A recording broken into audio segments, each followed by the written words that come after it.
Bien-aimés dans le Seigneur, chers amis internautes, nous sommes là pour vous dire que si Jésus ne vous lave pas, vous n'aurez pas de part avec lui. C'est une histoire qui paraît banale. Lorsque Jésus était allé voir Jean-Baptiste pour son baptême, il a dit non. C'est moi qui devais aller vers toi pour être baptisé par toi. C'est moi qui devais aller vers toi pour être baptisé par toi. Parce que l'Esprit est en train de s'exprimer à travers Jean-Baptiste pour révéler que Jésus aussi a un baptême à faire. Oui, Jésus est venu pour baptiser l'Église. Dans l'Épître aux Éphésiens, chapitre 5, le verset 25, il est dit: Marie, aimez vos femmes comme Christ a aimé l'Église et s'est livré lui-même pour elle, afin de la sanctifier par la parole, après l'avoir purifiée par le baptême d'eau.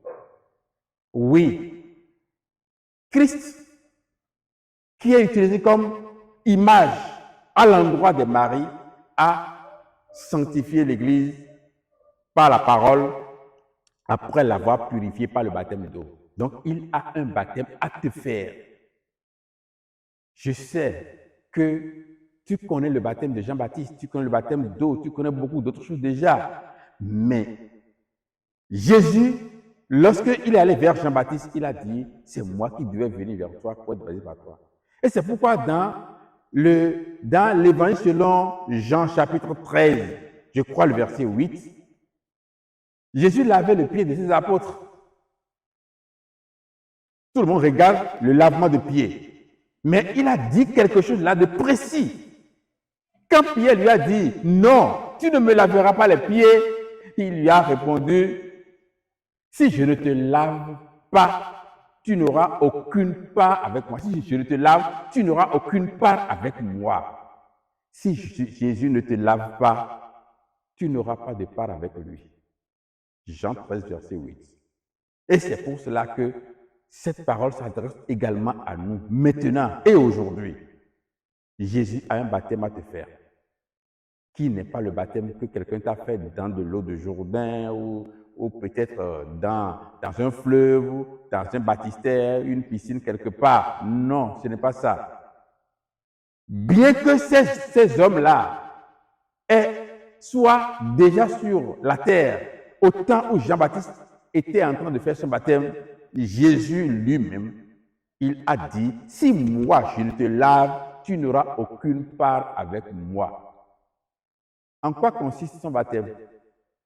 Lorsqu'il est allé à la croix, un soldat lui a percé le côté et du sang et de l'eau sont versés.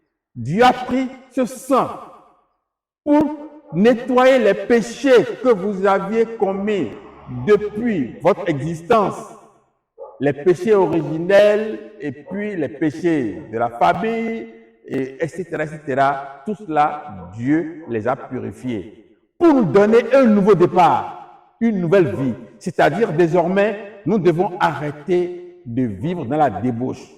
La Bible nous a dit dans Romains chapitre 6, au verset 1er, il a dit, demeurerions-nous dans le péché pour que la grâce de Dieu abonde? Certainement pas. Nous sommes morts au péché. Comment allons-nous vivre encore dans le péché? Et c'est pour cela que, au-delà donc de ce sang, il a versé de l'eau. Du sang et de l'eau ont été versés. L'eau a servi à nous baptiser. C'est de ça qu'il parlait donc à Pierre dans Jean 13, verset 8, lorsqu'il dit, si je ne te lave, tu n'auras aucune part avec moi. L'apôtre Paul l'a bien expliqué à Tite. Lorsqu'il lui a dit, il a dit, nous étions autrefois loin de Dieu, nous étions des insensés, tout ça là, à partir du verset 3, Tite chapitre 3, verset 3. Il dit, mais lorsque Dieu, notre Sauveur, manifesta sa bonté et son amour pour les hommes, il nous a sauvés.